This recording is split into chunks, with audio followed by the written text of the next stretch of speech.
Hospitals અત્યારે જુઓ તો ઓલમોસ્ટ ડેઝ હાઈના લેવલ આસપાસ છે દેવેન, 7,010ની આસપાસ, અને જે ડેઝ લો 6,930ના હતા ત્યાંથી તો ખાસ એક ખરીદારી અપોલો હોસ્પિટલ્સમાં આવી. આપ કઈ રીતે સલાહ આપશો ચાર્ટ્સ પર દેવેન? બિલકુલ મારા હિસાબે આ કાઉન્ટરમાં ઓવરઓલ સ્ટ્રેન્થ જોવા મળે છે. લેવલ્સથી જે સપોર્ટ છે હાયર લેવલ્સ પર શિફ્ટ થાય છે. મારા હિસાબે હમણાં ઇમિડિયેટલી સપોર્ટ લેવલ્સની વાત કરું 6,875, 6,875 ના એક સ્ટ્રોંગ સપોર્ટ છે. એ લેવલ પર આપણે સ્ટોપ લોસ રાખીને કાઉન્ટર હોલ્ડ કરી શકાય. ઓવરઓલ સ્ટ્રક્ચર પોઝિટિવ છે. હાયર લેવલ્સ પર એક રેઝિસ્ટન્સ જરૂર જોવા મળે છે 7,030ની આસપાસ.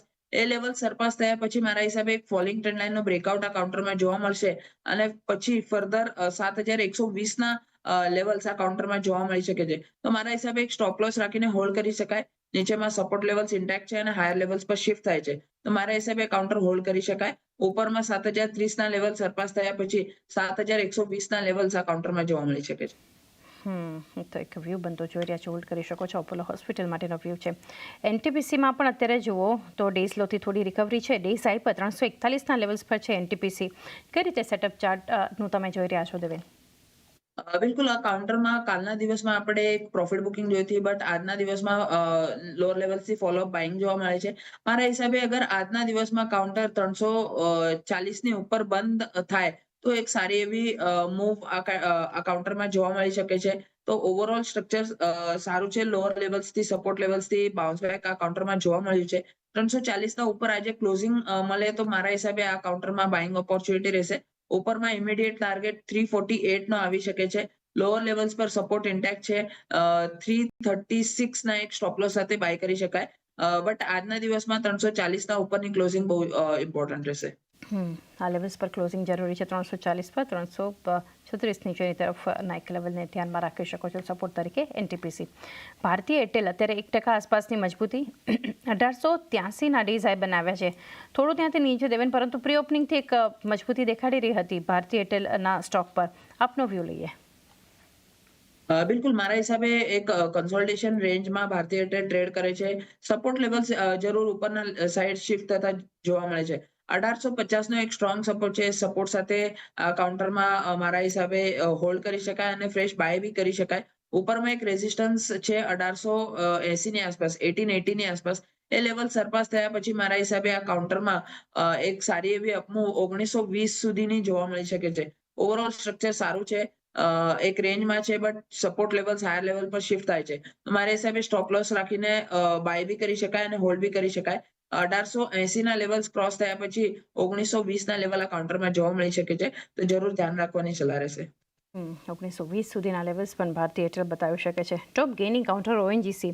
ક્રૂડમાં જે એક ઉછાળો આવ્યો તો એક ક્લિયરલી એક પોઝિટિવ અસર આપણને ઓએનજીસી બતાવી રહ્યો છે. લગભગ 2% આસપાસની એક ખરીદારી સાથે અત્યારે આપણે જોઈ રહ્યા છે.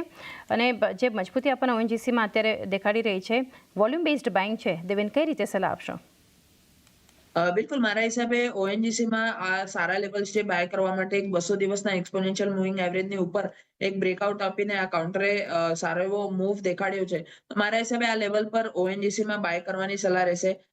નીચેમાં 248 ના એક સ્ટ્રોંગ સપોર્ટ છે. તો થોડુંક એના નીચે 247ની આસપાસ એક સ્ટોપ લોસ રાખી શકાય આ કાઉન્ટરમાં. અને ઉપર ટાર્ગેટની વાત કરું તો 270ના ટાર્ગેટ આ કાઉન્ટરમાં આવી શકે છે.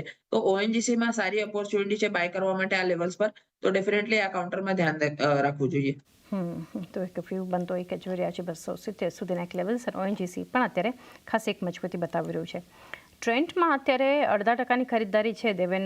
5805ના લેવલ્સ બતાવી રહ્યું છે ટ્રેન્ડ. કઈ રીતે સેટઅપ જોઈ રહ્યા છો આ સ્ટોકનું? મારા હિસાબે ઓવરઓલ સ્ટ્રક્ચર સારું છે. એક સારો એવો બ્રેકઆઉટ પછી થોડી પ્રોફિટ બુકિંગ અને ફર્ધર ફરી એકવાર બાઉન્સ બેક સપોર્ટ લેવલ છે. ઓવરઓલ કાઉન્ટર સારો છે. મારા હિસાબે આ કાઉન્ટરમાં બાય ઓન ડિપ્સની સલાહ રહેશે. નીચેમાં 5,700ની આસપાસ આવે આ કાઉન્ટર તો ડેફિનેટલી બાય કરવાની સલાહ રહેશે. સપોર્ટ લેવલ્સની વાત કરું તો નીચેમાં 5,520ના એક સ્ટ્રોંગ સપોર્ટ છે. એ લેવલ્સ પર એક ટ્રેલિંગ સ્ટોપ લોસ રાખીને કાઉન્ટર હોલ્ડ બી કરી શકાય. 5,700ની આસપાસ આવે તો બાય બી કરી શકાય.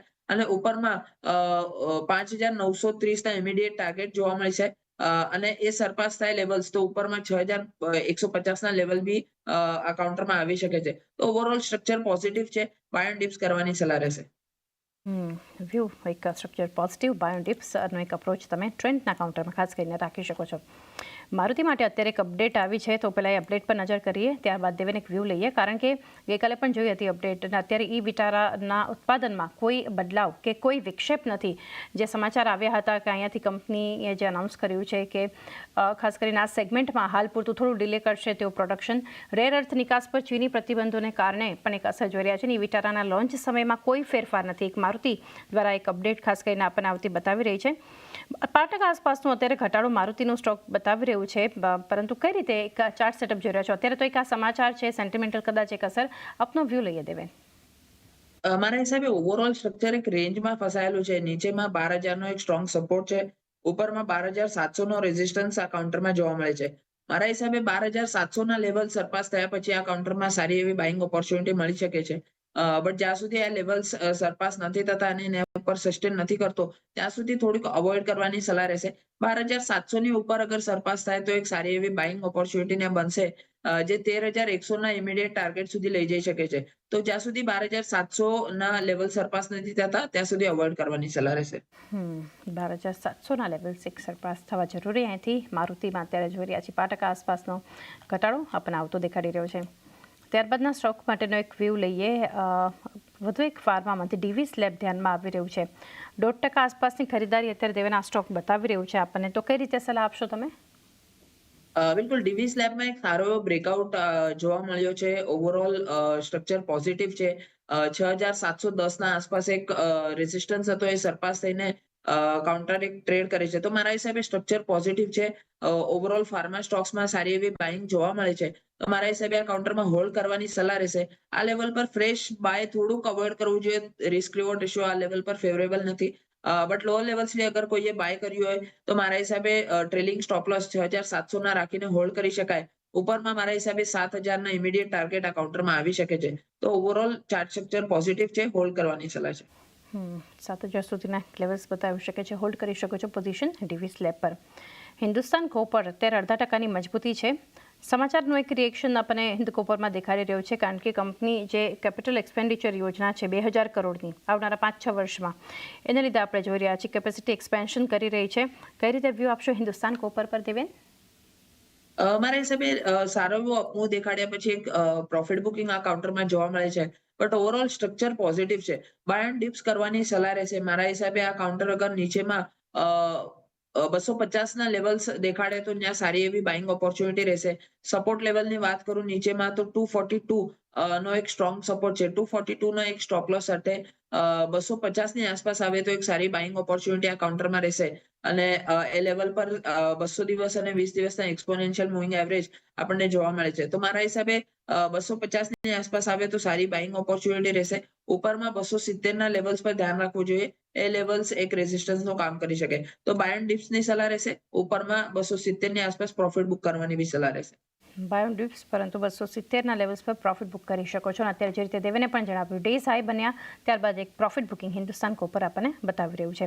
તો એ સાથે